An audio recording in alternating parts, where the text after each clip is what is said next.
maqaan koo Shifaa Maammadin jedhama. Kanan dhufe waldaa ijaarsa Shanan Gibee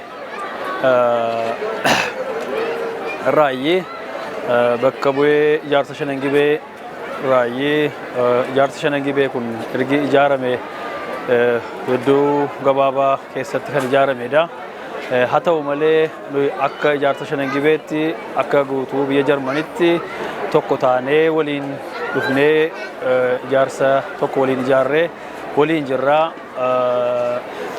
Ijaarama adda addaatiin immoo waldoota adda addaatiin afooshoota adda addaatiin waliin tokkoomnee waliin ijaaruuf wal bira dhaabbachuuf waliin abdii guddaa qabnaa jenna.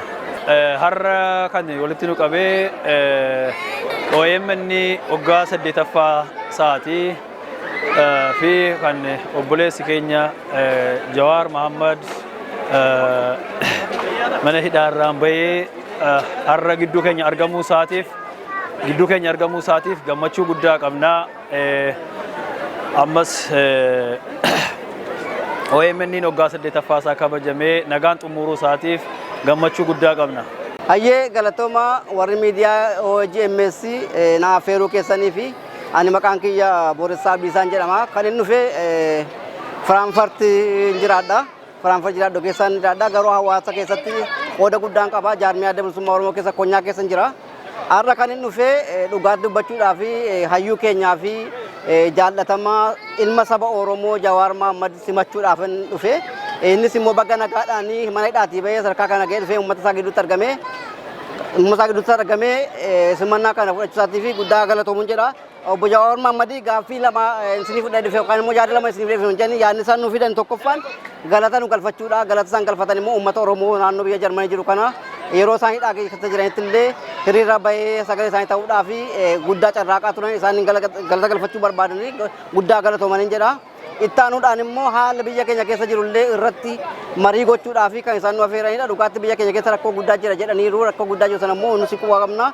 Uummanni keenya tokkummaadhaan ka'ee wal ijaaree nagaa buusuudhaa fi tattaafachuu qaba. Obbo Jawaar Mahammadis akkas nagaa akka bu'u dubbachaa turanii nagaa bu'u kanaaf immoo uummanni Oromoo tokkummaadhaan bu'ee biyya isaa eeggachuudhaa fi abbaa biyyaa ta'uudhaa fi tokkummaan ijaaramuu qaban jedha. Nagaan bu'uudhaaf immoo uummanni Oromoo murteessaadha. Uummanni Oromoo murteessu kana immoo waraana bilisummaa Oromoo har'a qabu kanatti isatu qallabaa jira, isatu jiraachisaa jira, isatu hidhachiisaa jira. Uummanni Oromoo waraana bilisummaa Oromoo kan akka godhutti ofitti hammatee nagaa biyya isaa keessa buusee biyya isaa ittiin keessatti murteessaan uummata Oromooti jechuun qaban jedha. Ittaansuudhaan hayyoonni keenya uummata keenya har'a dhumaa jiru kana sababa gochuun yaaduudhaan akka obbo Jawaar Mahammad xiinxalanii himanitti 2023 yoo akka kanaan itti uffatee uummanni keenya jiraachuunsaa shakkiisaadha waan jedhaniif hayyoonni keenya illee bakka jiranitti biyyoota alaa jiranii mootummaatu addunyaatti iyyatanii mootummaa kanarraa akka nagaan bu'ee uummanni keenya nagaadhaan jiraatuun dhaamsa dhaammachuu barbaada. Uummanni keenya Jarman jirtanis guddaa galatoomaa kana tokkummaan keenya jabaatu akkuma kanaan dura waliin tarkaanfachaa turre waliin dhaadachaa turre amma tola dhaabbannu tokkummaan keenya cimuun jedha. Yoommoo biyya sana keessatti nagaan bu'uu kan barbaachisu ta'e keessuma keessaa adda bilisummaa Oromooti KFO'n nagaa irratti hirmatan taanaan biyyi sun nagaa bu'uu hin danda'u.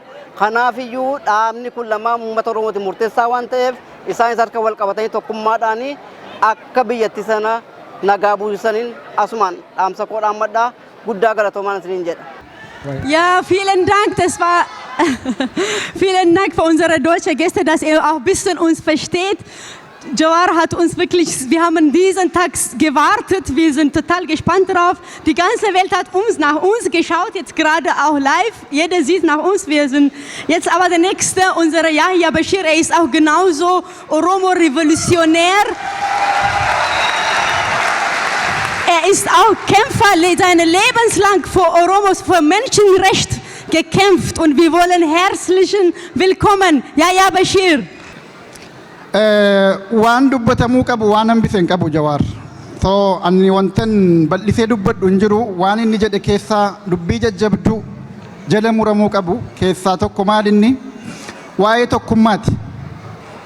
Wanni Oromoo keenya diyaaspooraa irraa barbaannu guddaan maallaqa keessan caalaa tokkummaa keessanii kan jedhu sana sirriitti jala muruun barbaachisaadha.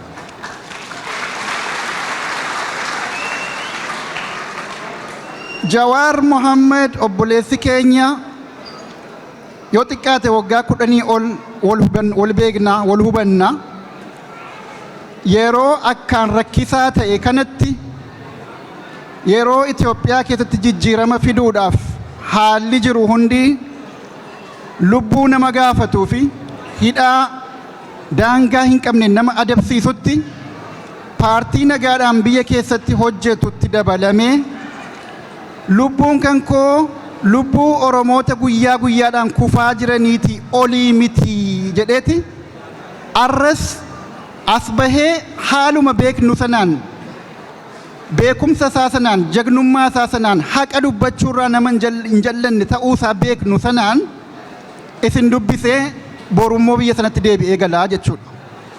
Kun anaaf jagnummaa daangaa hin qabnedha. Kun anaaf wareegama daangaa hin qabnedha. Sababni isaa maali? Namni saba ofiif qabsaa'u yeroo ammaa kanatti ijoolleen Oromoo qaqqaaliin qawwee hidhatanii mootummaa kanaan lolaa jirani. Kana beekna jechuudha. Jagnummaa guddaadha kun. Kanaafuu agalatooman hin jedha ani daaspooraadha akka daaspooraatti hin dubbadha. Hagalatoomanii hajajjabeeffamanii isin malee waan qabanii jabeessaan jedha kun yaada mataa kootiiti. Gama biraatiin namni qawwee hidhatee jiru tokko of ittisuudhaaf carraa qaba.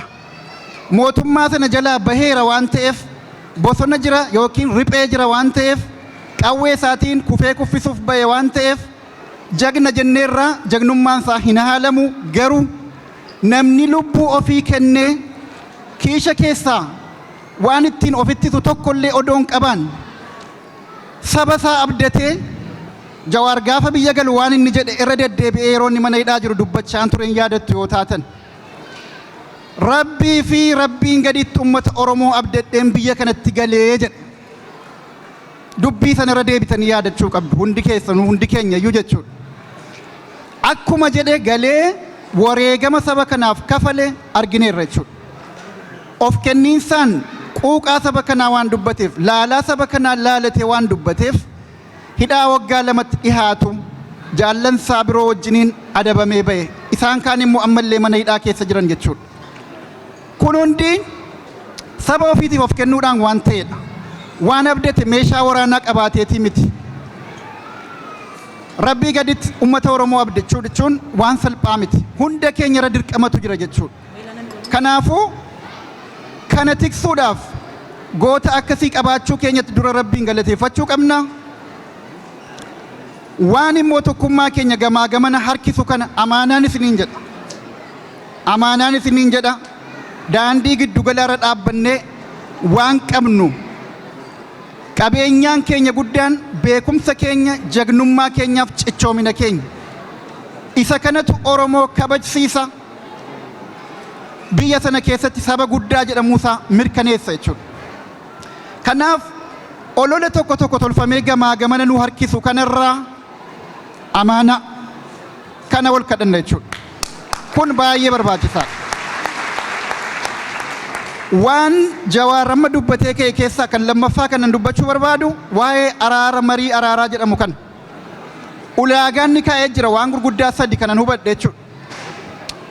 Tokko mootummaan kun waraana dhaabuu qaba. Wal waraansi kun nu hunda balleessuuf deemaa jira. Biyyi sun guutummaatti Otoobusii deengadda dubbate sanarratti waa barreesseera. Deengadda argitaniitu ta'a baay'een keessan. Otoobusii sana kan geggeessaa jiru yookiin kan shofeeraa jiru mootummaa aangoorra jiru yoo ta'e kan otoobusii sana keessa jiru garuu uummata biyya sanaati. Oromoonis achi keessa jira. Qilee buutee jechuun wal waraansa deebii hin qabne kan keessaa bahuu hin qabnetti seenuu jechuudha. Sanammoo namni hawwu jira natti hin fakkaatu.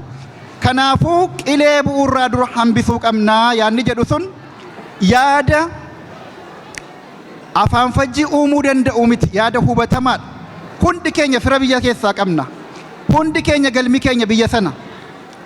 Mataa keenyaan asitti xiqqoo jireenya wayyaa jiraachuu dandeenya ta'a. Garuu balaan guddaan dhalate uummanni keenya beelaan dhuma taanaan wal waraansaan dhuma taanaan as teenye nagaa argachuu hin dandeenyu jechuudha. Kanaafuu dubbiin otoobusii suni bal'inaan utuu dubbate natti tola ture. Ergaa guddaa jecha gabaabduudhaan dabarfame natti fakkaata. Sana sirriitti hubachuun barbaachisaadha. Kanaaf tokko wal waraansi dhaabbachuu qabaan suni qawwee hiikkadhuutii wal waraansa dhaabii miti. Isa kana sirriitti hubachuu barbaachisa. Ololli tokko tokko tolfamee uumamu dubbatamu akka waan Jawaar humna mootummaatiif baabsee humni mormituu qawwee hiikkatee araaramuu qaba jedhee tokkotti fakkeeffamee ololamu arraba Jawaar afaan Jawaar keessaa baanaan ani hin dhageenye. Amaariffa irratti yaadattu yoo ta'e Amaariffa irratti yaadattu yoo ta'e obboleessi keenya Yaaspeer Tasfaayee dubbii sana irra deebi'ee qulqulleessuudhaaf gaafate. Dhukaasa dhaabuu jechuun kun yookiin wal waraansa dhaabuu jechuun kun tokko hiikkatee tokko akkuma qabatetti waraana dhaabuudha immoo akkamii jedhee gaafatee ture. Jawaar yeroo deebisu dhukaasa dhaabuu jechuun ceasefire jechuudha. Wal waraansa dhaabuu jechuun dhukaasa dhaabuu faranjoonni ceasefire jedhan. Kana jechuun dhukaasuu dhaabdeeti marii teessaa jechuudha. Dhukaasuu dhaabe hiikkadhu wanti jedhamu kana keessa dhufnee jechuudha. Sun mata duree of danda'e waan biraati. Kanaaf waan namni hin jedhin akkana jedhe akkana jechuu barbaadeedhanii jallisuun kun gaarii miti. Wal qusachuu qabna. Jabaa keenya kabajuu qabna. Namni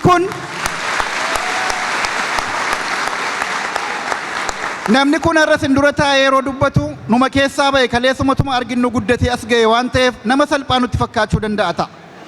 Garuu waggaa 4 dura Afrikaa keessatti waan yaalame hin beekne qabsoo karaa nagayaatiin mootummaa abbaa irree guutummaatti buqqisuun yoo yeroo sana dogoggora ta'e buqqisuu hafuun keenya sababa of danda'e waan bal'inaan dubbachuu dandeenyuuf dubbachaa baaneef jecha yoo hanqina ta'e iyyuu mootummaa sana raasee buqqiseera. Olaantummaan sirna tokko yookiin immoo waliin beeknu sun akka buqqa'u godheera. Sana booda kan dhufe Oromoof hin taane dhugaadha. Sun mata duree biraati. Sana waan biraa keessatti gaafa dubbanna sana jechuudha. Garuu influence yookiin dhiibbaa amma kana gahu biyya sana keessatti Jawaar akka Jawaaritti akka aktiivistii tokkootti miidiyaa guddaa sana OMN hundeessuudhaan jijjiiramni yeroo sanatti dhufe sun bu'aansaa akka nu barbaannu ta'uu dhabuu isaatiif kan gaafatamu waan biraa ta'u iyyuu jagna keenya kabajuu qabna jechuudha. Jagna keenya dinqisiifachuu qabna jechuudha. Dandeettii kana fakkaatu Rabbiin Oromoo keessatti uumuu isaatiif Rabbiin galateeffachuu qabna jechuudha. Akkuma har'a ijoolleen keenya hidhatanii lolaa jiran waraanni bilisummaa Oromoof jecha lubbuu isaa guyyaa guyyaatti kafalaa jiru. Jawaaris jagna Oromoo qawwee tokko malee seenxii tokko malee karaa nagayaatiin biyya sana keessatti falmee lolee jijjiirama fiduu danda'e. Jijjiiramni sun nuun taane dhugaadha sana waan biraa keessatti dubbanne dheera. Kanaaf waan lamaan kana yoo jabeeffanne malee jagnoota keenya beektota keenya yoo jabeeffanne walitti fidannee cimne malee saba miliyoona 50 miliyoona 60 jedhamu sanaan madaalamuu hin dandeenyu jechuudha. Kanaaf jecha kabajaa nu barbaachisa. Tokkummaa hin jedhame sun olola gamaa gamana nu facaasu.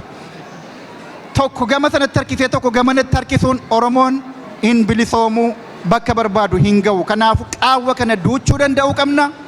Isa kana irratti akka dayaaspooraatti warra Jarmanis warri bakka biraatti caqasaa jirtanus kana irratti tokko ta'uu danda'uu qabnan jedha. Hedduu galatooma sirriitti dheeressee uffadha. Bashir akkuma isin beektan bara dheeraa ijoollummaa isaatti barnoota dhiisee bosona galee saba Oromootiif roorroo uummata Oromoo ijaan argaa hin baradhu jedhee bosona galee dhiheenyuma kana gara Awurooppaa dhufee barumsa isaa itti fufee kaleessa digriidhaan waan eebbifameef baga gammaddee harka dhaafi.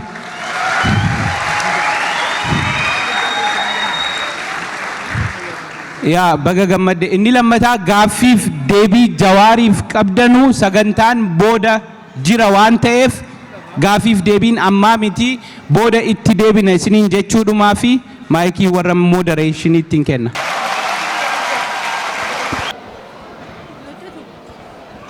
Oromoo jirtu? Jirtu?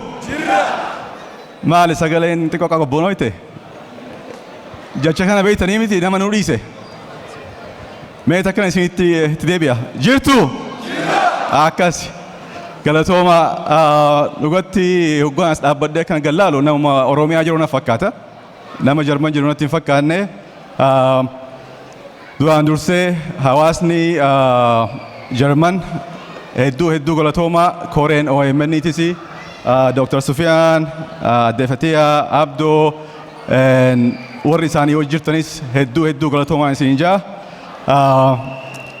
Kanatti aanseetis baga gammaddan baga bulloo hojis guyyaa kanatti wal agartanii akkanatti nu hunda walitti nu marti walitti dhufnee jaa.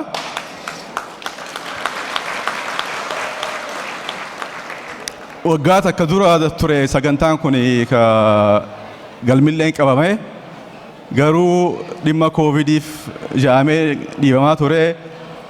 I think akkasatti rabbiin bulloon nu eegsisuu fi guyyaan kun as dhiibatee as geena fakkaata. Kanas rabbii haa galatoomu. Waa'ee siyaasaa Jawaarii fi yaayaan dubbatanii jiranii amma immoo gara miidiyaatti xiqqoo as deebisa. Heddullee waan jiru I think kana dura onlaayinis waa hedduu jennee jirra. Garuu carraa kana dhimma itti beekanis waan hin jiruun qaba. Wanni guddaan hedduu galatoomaa OMN namni bu'uura isaa lafa kaa'ee Jawaarii erga immoo Jawaarii mana hidhaa seenee waa hedduu nurra ta'e akka Oromootti. Garuu namoonni miidiyaa kana gaafa inni hidhaa jiru lubbuun jiraachisuuf hedduu carraa gootan hawaasa Jarmanii tokko isa kana jechuudha. Kanaaf yeroo cimtuu keessa deemnee turre miidiyaan kun jalqabarraa cimee biyya galee akka miidiyaa guddaa hegeree itti guddatu qabaachaa ture. Yeroo haala san keessatti rakkoon sun dhuftee cufamee ziiroo deebi'ee qabeenyi isaa hundi saamamee takkarra bakka amma jiru kana gahe inni kun immoo carraa isin godhaa turtanii gumaachaa isin godhaa turtanii kanas akka itti dhufe waan beektaniif maanaa isaatis waan beektaniif garuu immoo wanni guddaan waan Jawaar lafa nuu kaa'ee jiraachisuu qabnaa jettanii nu bira dhaabbachuu keessaniif hedduu galatoomaa.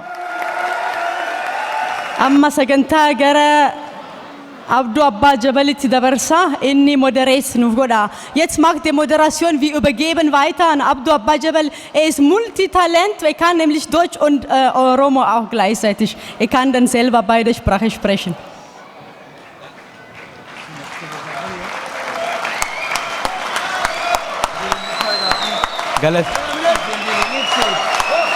Galatoma.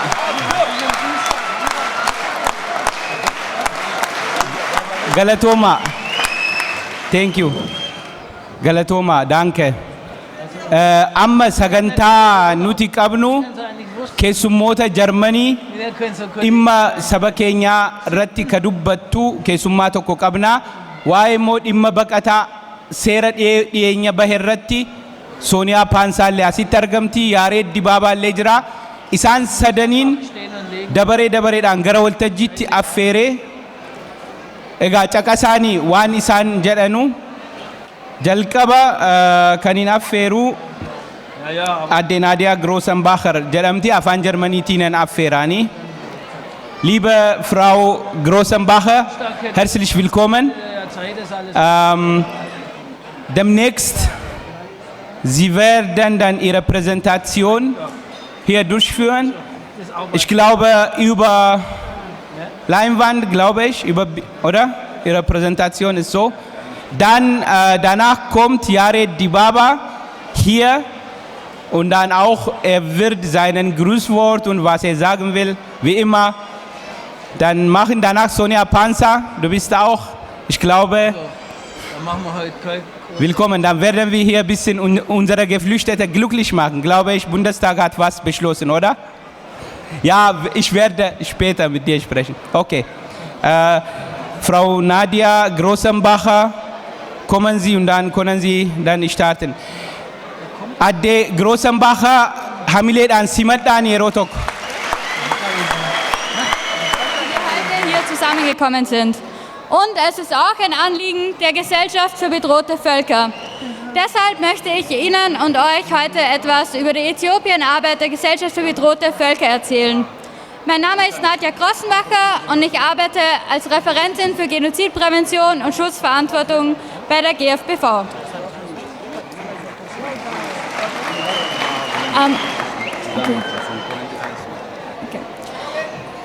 Jetzt komme ich zum Inhalt der Präsentation. Zuerst werde ich Ihnen die Gesellschaft für bedrohte Völker vorstellen. Das ist eine Menschenrechtsorganisation. Und dann werde ich einen kurzen Überblick über die Äthiopienarbeit der Gesellschaft für bedrohte Völker geben. Diesen Teil werde ich in 2 Teile gliedern, da ich selbst erst seit letztem Jahr bei der GFBV tätig bin und deshalb einerseits darüber sprechen werde, welche Arbeit wir seit August 2021 gemacht haben und andererseits darüber, welche Arbeit davor gemacht wurde. Außerdem möchte ich an dieser Stelle nochmal erwähnen, dass mir von mehreren Seiten abermals gesagt wurde, dass es eine sehr gute Zusammenarbeit zwischen der Gesellschaft für bedrohte Völker und verschiedenen Teilen der Oromo-Diaspora gibt und gab. Und das ist etwas, was ich sehr gerne weiterführen wollen würde. Die Gesellschaft für bedrohte Völker ist, wie schon bereits erwähnt, eine internationale Menschenrechtsorganisation. Der Fokus unserer Arbeit liegt darauf, dass wir uns für die Rechte von sprachlichen, ethnischen und religiösen Gemeinschaften einsetzen. Die Gesellschaft für bedrohte Völker hat auch ein Rederecht vor den Vereinten Nationen sowie einen mitwirkenden Status beim Europarat und einen beratenden Status beim Wirtschafts- und Sozialrat. Als unsere hauptsächlichen Aufgaben sehen wir das Ausüben politischen Drucks, Lobbyarbeit sowie das Informieren der Öffentlichkeit. Die Gesellschaft für bedrohte Völker ist, wie gesagt, eine internationale Organisation und das Büro hier in Deutschland befindet sich in Göttingen, wo viele hauptamtliche Personen arbeiten. Wanni siin dubbatte waa lama irrattiin haasawa godhaa jette. Tokkoffaa waa'ee jaarmiyaa ishee. Jaarmiyaan ishee Gesellschaft für bedrohte Völker warri jedhamanuu bara Ogastii 2021 duraa fi Ogastii 2021 booda hojiin isaan hojjechaa jiran maal fakkaataa kan jedhu irraa dubbatti. San booda waa'ee Itoophiyaa dubbatti. Amma waa'ee Gesellschaft für bedrohte Völker yeroo dubbattu jaarmiyaan ishee mirga inni qabu fakkeenyaa fi waa'ee mirga amantii sabaaf sablammootaa biyya adda addaa irratti miidhaman sanirratti hojjetaa. United Nations irratti haasawa gochuudhaaf jaarmiyaan kun wannoo qaba, mirga qaba jechaadha yookaan immoo iddoo qaba jechuudha. United Nations keessatti sagalee qaba, Eurooppaa Rat keessatti sagalee qaba. Wirtschafts- und Sozialrat walumaa galatti jaarmiyoota biyya Jarmanii fi Awurooppaa keessatti hojjetanu keessatti sagalee guddaa warra qabuudha. Isaan kun warra Oromoo gargaaruudha. Kanuma quba isin qabaachisuufan. Okay, danke schön. Und wie gesagt, es gibt auch viele Menschen, die sich ehrenamtlich bei der Gesellschaft für bedrohte Völker engagieren und diese organisieren sich in Regionalgruppen. Der hier anwesende Yared Dibaba zum Beispiel ist Teil der Regionalgruppe Hamburg.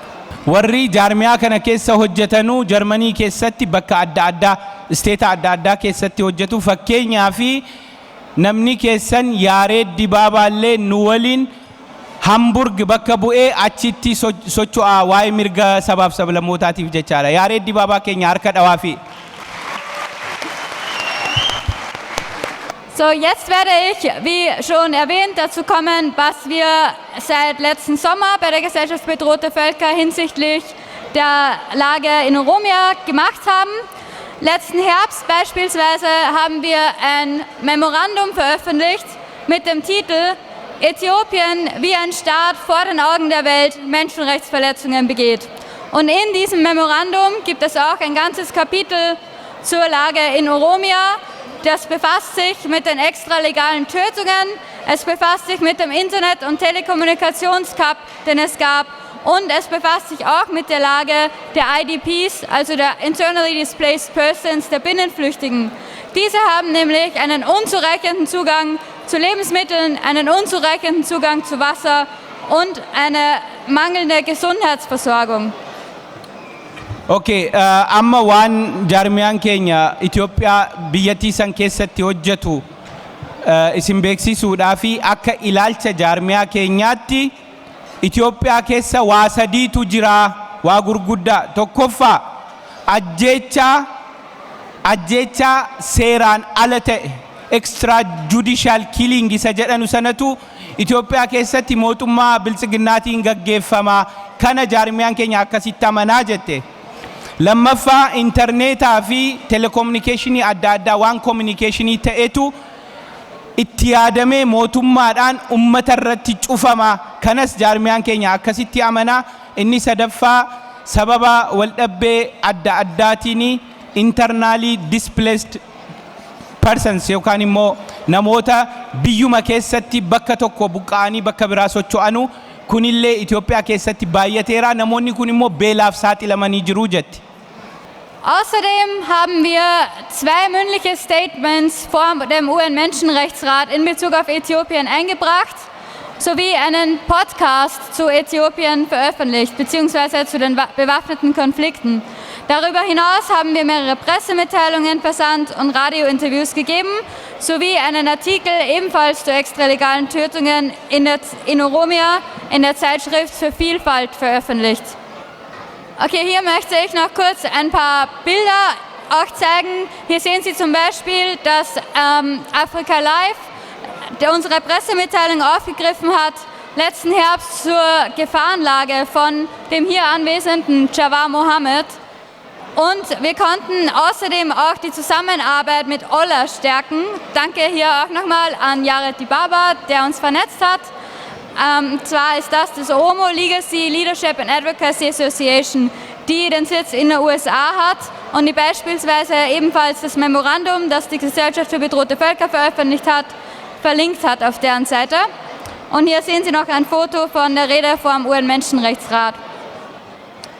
Jetzt möchte ich noch dazu kommen, in Kürze, was die Gesellschaft für bedrohte Völker in den Jahren davor gemacht hat. Wie gesagt, die Zusammenarbeit ist wirklich schon sehr lange anhaltend. Und hier in der Mitte mit der roten Krawatte sehen Sie auch meinen Vorgänger Ulrich Delius, der jahrzehntelang Afrika-Referent war bei der Gesellschaft für bedrohte Völker. Und er hat viele Pressemitteilungen in Zusammenarbeit mit der Diaspora der Oromo herausgegeben, wurde oft zitiert, hat viele Interviews gegeben und Hintergrundgespräche geführt und auch viele Aktionen organisiert. Es gab alleine zum Beispiel im Jahr 2016 4 Demonstrationen, die möchte ich hier nochmal kurz auch mit Bildern hinterlegen. Sie sehen hier Fotos aus dem Jahr 2016, einmal in Berlin und einmal in München. In München kam es zu einer Mahnwache gegen den Landraub, der wegen den Rosen in Oromia geschehen ist. Und die anderen Demonstrationen sehen Sie ebenfalls, die Fotos hier.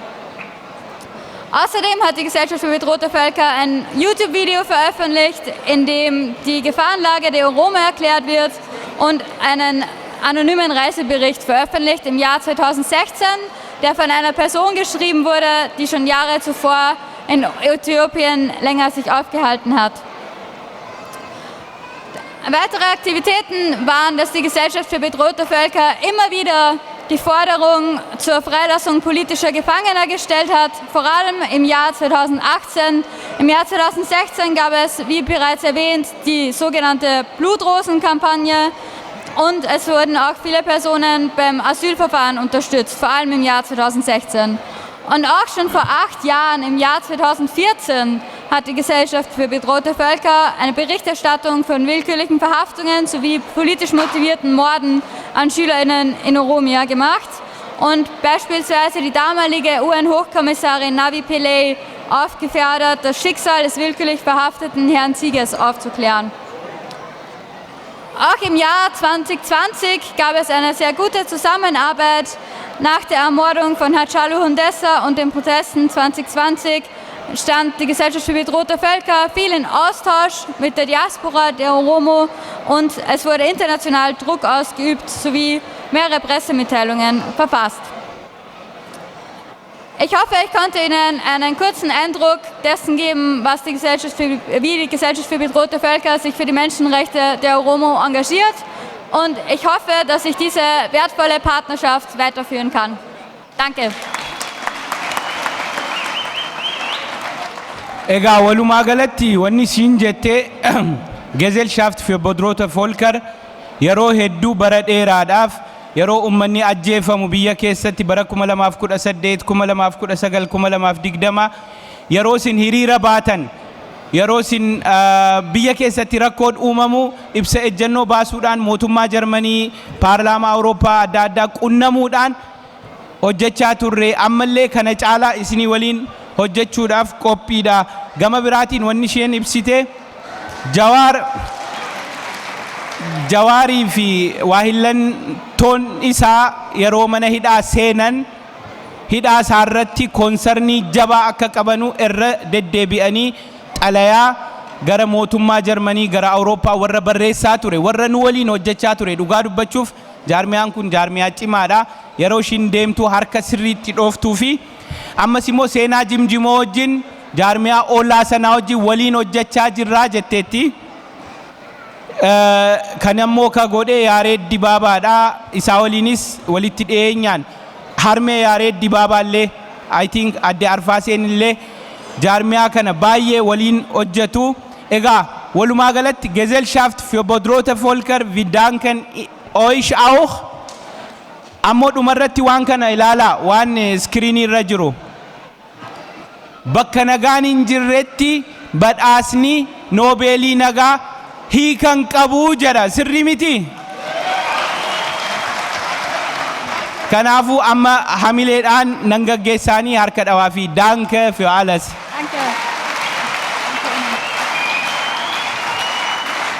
Oromummaa irratti takkaa warra duuba jedhee hin beekne maatii obbo Dibaabaa Yaareed Dibaabaa gara waltajjiitti affeeraa akkasumas Sooniyaa Paansaa beide kommt ihr dann auf die Bühne. Kam jirtu? Jirtu? Yaan baay'een gammada as jiraachuu koo har'aa. Ani waggaa 43 dura biyya kanaan dhufe gaafas yeroo Oromoonni wal ga'anii nama 50 yoo baay'ate nama 100tu walitti dhufa. Amma isin hamma kana nuyi hamma kana taanee asitti wal arguun keenya dhugaa waan baay'ee guddaadha kanaaf ablee hunduma keenyaaf keessatti kun hunduma keenyaaf akka yaadutti chaansii guddaadha amma gara boodaatti yeroo ilaallu wanta hundumaa wanta ta'e jijjiiramni amata waggaa 2018 biyya keenyatti ta'e qarree fi qeerroo malee hin ta'u wanta akkasii sana booda waggaa 2020 gaafa Hacaaluu ajjeesanii gaafa Jawaar mana hidhaa galee warri baay'een Oromoonni baay'ee warri mana hidhaa galanii egasiiti wanta baay'eetu ta'e. Kanaaf waggaa tokkoon dura utuu namni na gaafateeti yaadda Jawaar biyya keessan hin dhufa utuu jedhee namni na gaafate wanta yaadu miti. Kanaaf baga nagaan dhuftee baga kana hundumaa keessa baatee akkasittiin as nu bira jiraachuu kee baay'ee gammanna Rabbi galateeffanna fayyaa ta'e dhufuu keetiif. Kanaaf Jawaariyyuu silaa akkas jedhee ture yaadaani ilaalteedhaani nuyi adda adda waan baay'eedhaani gandaan adda adda amantiidhaani adda adda ta'uyyuu hundumni keenya Oromoodha kanaafi summi jette ati sila yeroo haasofte Jawaar summitti kana of keessaa baasuutu nurra jira akka Oromootti tokkummaadhaan wal bukkee dhaabbachuutu nurra jira keessatti sagalee tokkoon dubbachuutu nurra jira gara bakkeetti akkasittiin sirriitti dhaga'amna namni Oromoo akkasittiin arguu danda'a sagalee Oromoonis akkasittiin dhaga'ama baay'ee barbaachisaadha amma Naadiyaan fakkeenyaaf as yeroo turte haasofte kan warra Gesellschaft für bedrohte Völkeridhaa fi nama baay'eetu jira kan nu sappoorti godhan Zoonyaanis hin argina Jarmanoota keessaati warri Oromoo sappoorti godhan jiru kanaaf sagalee tokkoon dubbachuutu nurra jira. Amma Naadiyaan fakkeenyaaf akka Gesellschaft für bedrohte Völkeridhaani abdiinis akkas jedhee ture Jawaarfaa mana hidhaa yeroo turani, embaasii wajjin haasa'aa turani, warra poolitikaa wajjin haasa'aa turani, warra ministeerota wajjin haasa'aa turani. Kun hojii baay'ee barbaachisaadha. Warra joornaalista wajjin haasa'uun baay'ee barbaachisaadha. Jarri gaazexaa keessatti barreessanii warri poolitikaa waa'ee Oromoo akkasittiin akka dubbisani. Okay, amma waggaa 43 waggaa 40 dura maqaa Oromoo namni baay'een hin beeku. Amma at least biyya lafaarraati namni maqaa Oromoo hin dhaga'a. Sababii namni keenya baay'ee irratti hojjetaniif. Garuu kana caalaa beekamuutu irra jira. Amma biyya Jarmaniidhaati niwusiin yeroo dhufu namni miliyoonii 50 kana caalaa beekamuutu irra jira. Kanaaf warra akka Gesellschaft für bedrohte Völkeridhaa fi warri akka Zoonyaa fa'aa isarratti hojjechaa jirra. Kanaaf sappoortii godhaa yeroo ilaaltanii warri NGO'n akkasii hojii keenya gargaaru. Kanuma jechuu barbaade Jawaar baay'ee galatoomi as jiraachuu keetii fi kuni hunduma keenyaaf chaansii guddaadha. Tokkummaadhaan sagalee tokkoon wal bira dhaabbachuutu nurra jira. Kanatu hunduma keenya nu jajjabeessa. Kanaaf galatooma. Har'i immoo sanbaduraadha. Warri beektanii sanbaduraan guyyaa Oromoodha. Jabaadha.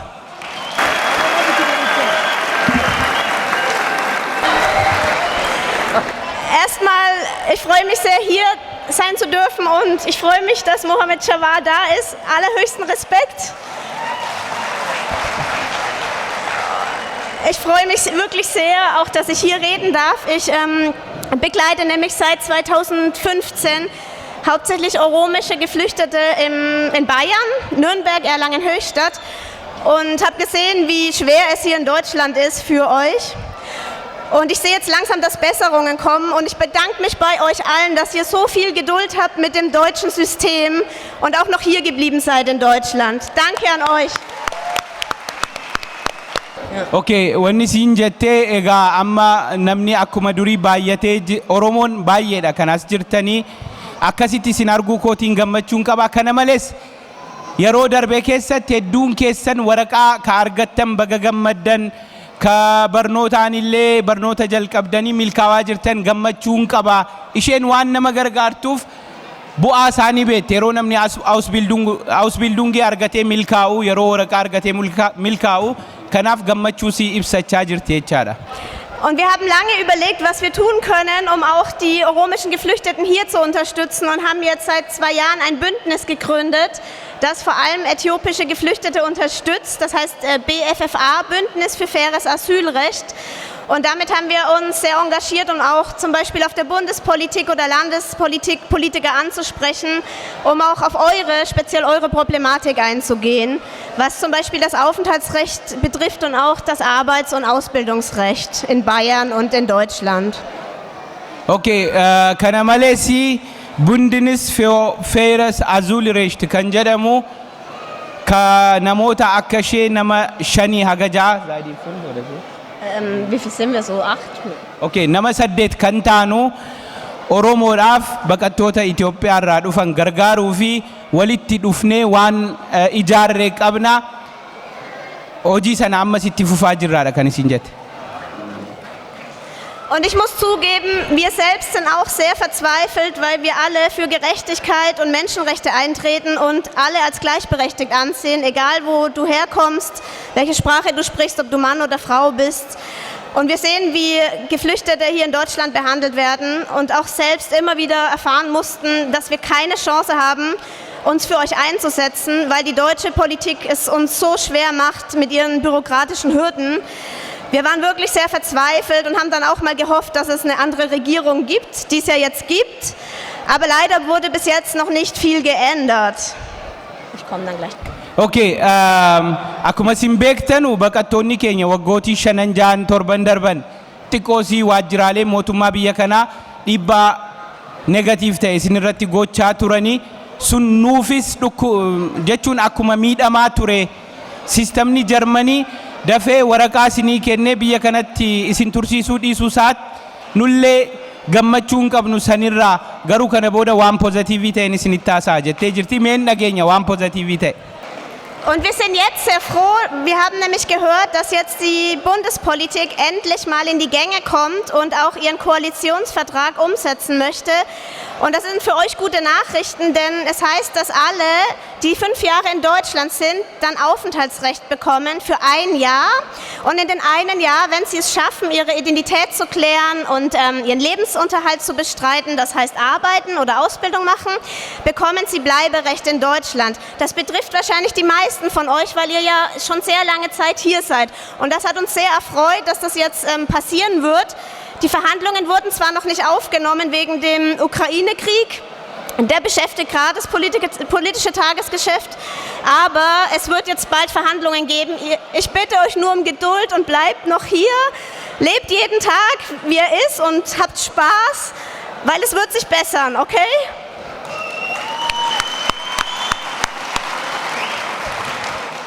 Akkuma nutis irra deddeebinee isinitti himaa turre inni isheen har'a mirkaneessite namootiin bara 2017 yookaan immoo Jaanuwaarii 2022 waggaa 5 biyya kana turtan hundinuu akka waraqaa argatan mootummaan seera tumee jira. Seerrichi hojiitti ni hiikamne. Seerri kun hundaaf jechuudha. Baqataa waggaa 5 ture hundaaf akka kennamu murtaawee jira. Ammoo seerri tumame kun ammallee gara paarlaamaatiin mirkanaawee hojiitti ni hiikamne. Garuu hojiitti hiikamuuf taa'aa sababa lola Yuukireen tursiisanii amma jidduu kana marii lamatu gaggeeffama kan jedhu oduun jira. Kanaafu akkuma gammaddanitti hojii keessan hojjechaa obsaan eegaa biyya Jarmaniirraa miila hin kaasinaa isiniin jettee gorsaa jirti. Okay, und auch wenn ihr euch fragt, mit der Identitätsklärung, weil es ist ja oft sehr schwer, einen Pass zu bekommen, gerade für Äthiopier, das wird auch erleichtert werden. Das geht dann durch eine eidesstaatliche Erklärung. Kabira, amma waraqaa fidaa jedhanii isin rakkisu miti? Nama hunda rakkisu miti? Quba qabna, nutis isinii wajjin hirriba dhabaara. Garuu mootummaan seera tokko baasee jira. Seerri kunis ofumaa keessanii waraqaa adii tokko irratti fakkeenyaaf ani Abdoo Qaadii Abbaa Jabal jedhee mallatteessee kenninaani akka fudhatama argatu mootummaan seera kanas tumee jira. Amma hojiitti aga hiikamutti obsaan eegaa kunis gammachuudha jechaadha.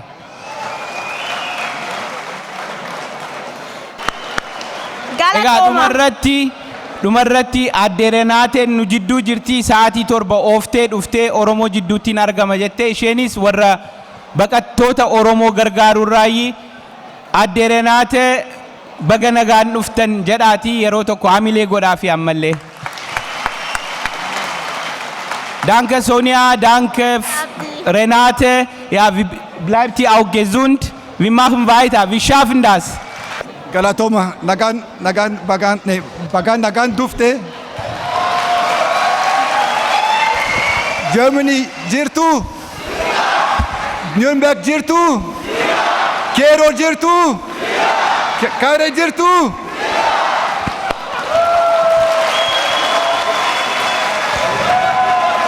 Haadha manaasaatu Oromoodha akkasiin Jawaariin baree kuno waan akkasiinuu godhe galatoomi.